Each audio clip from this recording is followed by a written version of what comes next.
آپ ہیں حضرت محمد سرور ہر دو سرا، آپ ہیں حضرت محمد سرور ہر دو سرا، آپ ہیں عرب و عجم جن و بشر کے پیشوا، آپ پر لاکھوں درود اور آپ پر لاکھوں سلام۔ بسم اللہ الرحمن الرحیم۔ قصیدہ بانت سعاد کے 13 اشعار مکمل ہو چکے ہیں۔ یہ 13 اشعار تشبیہ پر مشتمل تھے، یعنی اس میں شاعر نے اپنی محبوبہ کی کچھ صفات بیان کی تھی۔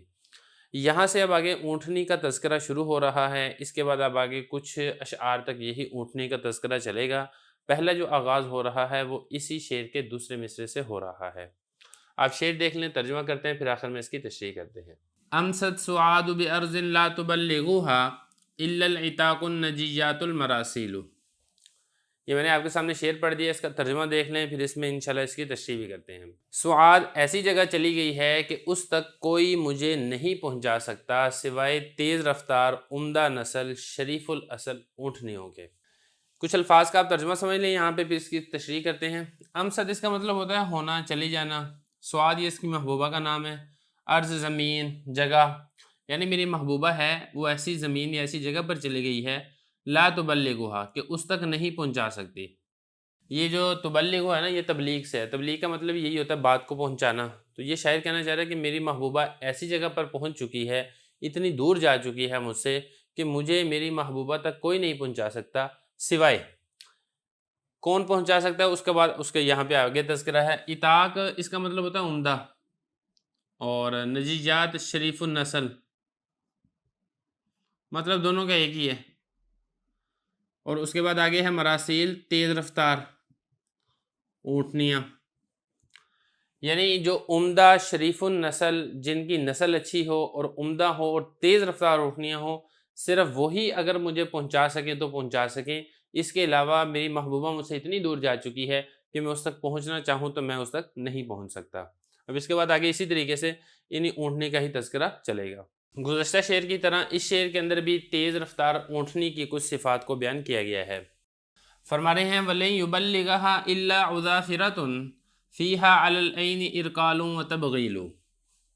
یہ آپ کے سامنے میں نے شعر پڑھ دیا ہے، اس کا ترجمہ دیکھ لیں۔ اور ہرگز ہرگز مجھے اس تک کوئی نہیں پہنچا سکتا سوائے مضبوط تیز رفتار اونٹنی کے، اور وہ بھی ایسی ہو کہ تھکن کے باوجود خوب تیز چلے اور خوب تیز دوڑے۔ یہ اس کا ترجمہ ہے۔ آپ ایک ایک لفظ کا تھوڑا ترجمہ دیکھ لیں، پھر اس کے بعد انشاءاللہ اس کی تشریح کرتے ہیں۔ یہ جو لن ہے اس کا مطلب ہوتا ہے ہرگز ہرگز۔ یبلغ پہلے گزر چکا ہے، پہنچانا۔ الا عذافرہ مضبوط، مضبوط اونٹنی کو کہا جاتا ہے۔ اور اس کے بعد ہے عین، عین کہتے ہیں تھکاوٹ کو۔ اور ارکال تیز چلنا، اور تبغیل تیز دوڑنا۔ تو مطلب شاید یہ کہنا چاہتا ہے کہ میری محبوبہ اتنی دور جا چکی ہے کہ مضبوط عمدہ اونٹنی ہو اور وہ تھکاوٹ کے باوجود بھی بھاگتی رہے، تیز بھاگتی رہے، تیز چلتی رہے، تب جا کر بمشکل مجھے اپنی محبوبہ تک پہنچا سکتی ہے، وگرنہ میری محبوبہ اتنی دور جا چکی ہے کہ اونٹنی اگر عام رفتار سے چلتی ہے یا اونٹنی اگر زیادہ مضبوط نہیں ہوتی ہے تو مجھے اونٹنی بھی وہاں تک نہیں پہنچا سکتی ہے۔ گزشتہ شعر کی طرح اس شعر کے اندر بھی اونٹنی کی صفت بیان کی ہے کہ تیز دوڑنے کی وجہ سے اسے خوب پسینہ آتا ہے۔ شعر دیکھ لیں، پھر اس کا ترجمہ کرتے ہیں اور آخر میں تشریح کرتے ہیں۔ من کل نزاخت الظفرا اذا عرقت عرضتها طامس الاعلام مجہول۔ یہ میں نے آپ کے سامنے شعر پڑھ دیا ہے، اس کا ترجمہ دیکھ لیں۔ اس کے کان کے پیچھے کی ہڈی سے بہت زیادہ پسینہ نکلتا ہے، اور وہ اونٹنی ہمیشہ ایسے صحرائی مقامات کا قصد اور ارادہ کرتی ہے جہاں راستے کے نشانات مٹ چکے ہیں۔ اب اس کے بعد اس کا آپ ایک ایک لفظ کا تھوڑا ترجمہ دیکھ لیں، پھر اس کے بعد انشاءاللہ اس کی تشریح کرتے ہیں۔ یہ کل کہتے ہیں تمام کو، نزاخہ ابلنے والا،